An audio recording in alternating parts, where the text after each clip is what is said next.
not supposed to be loose like that. It's broken. So you probably can't hear me very well. So we're going to get a new microphone at Best Buy. Hopefully it sounds good. We'll find out right.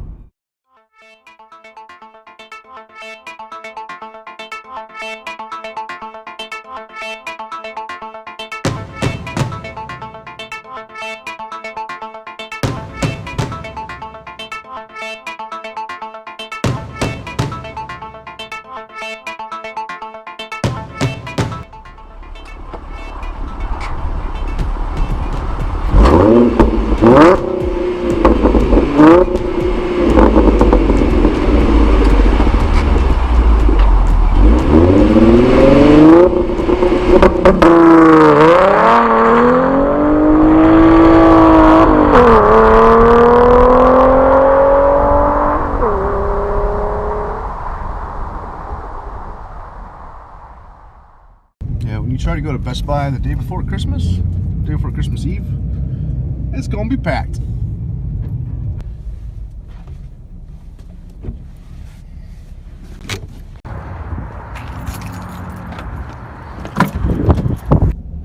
They didn't have anything. They just wasted an hour. Just wasted a whole hour.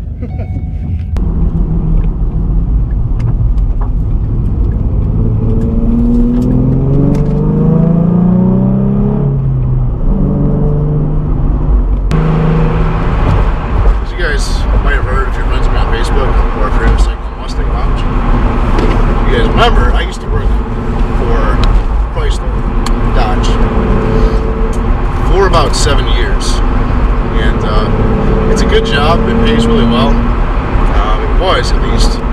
And our union members, which are technicians, local 701, went on strike because they wanted better pay, different things, stuff changed around. Details about it. They went on strike for about 2 months. Without mechanics, I don't have a job. So I was eventually laid off for a little bit, and then asked to come back right before I was about to get another job. Since we came back, they've changed the pay plan and knocked a lot of money off of my monthly income. I don't want to get into details how much, but it's a lot. So I was asked to do more work than just my own, because we hired a couple people we lost a few service advisors because of the strikes. We hired a couple people who don't know how to really, never written service before or anything like that. So these people are very inexperienced. They don't know how to use computers. They don't know how to close out tickets and print receipts for customers and do all the workings of that stuff. So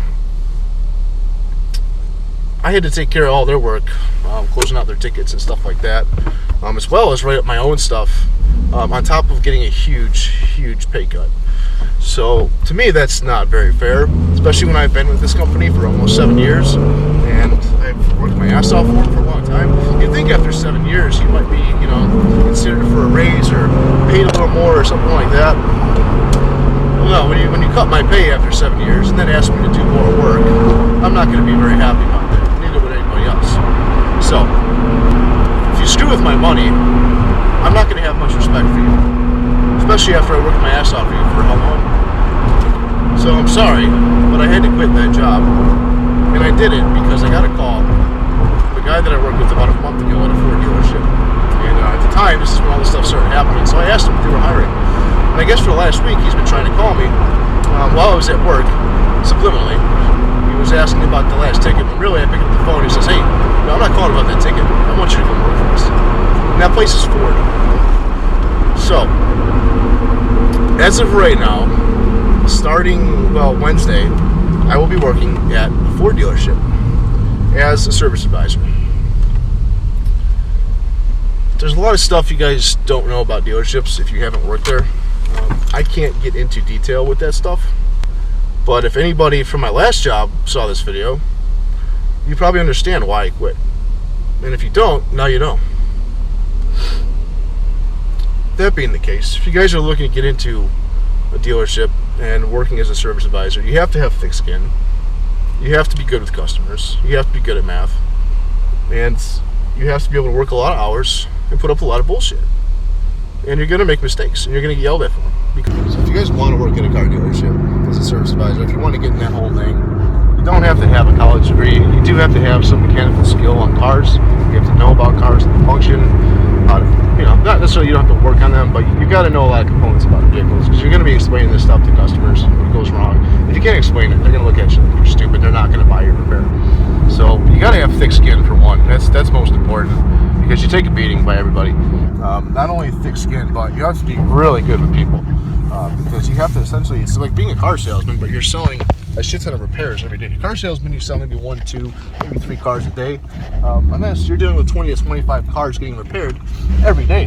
And people come in, they're not happy because they're buying a car. They're pissed off because their car broke. And you're the first person they see, so they're going to get pissed at you and they're going to say something. So just to give you guys some intel on, if you are younger and you're wondering what you want to do in life, if it's something you considered, if you guys have any questions about being a service writer, more about how to get into it, let me know, and I can talk to you about that and maybe help you guys out if you want.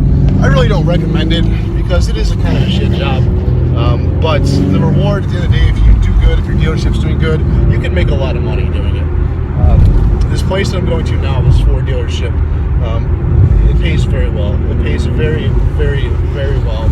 Much better than where I'm at now. I'm going to be making possibly almost twice as much here just by switching to a different dealership. So, no disrespect for the last place I worked for. I love the owners. They've taken care of me for 7 years, but in the last couple months, I don't feel like I was taken care of. So that's why I decided to depart from that company. So.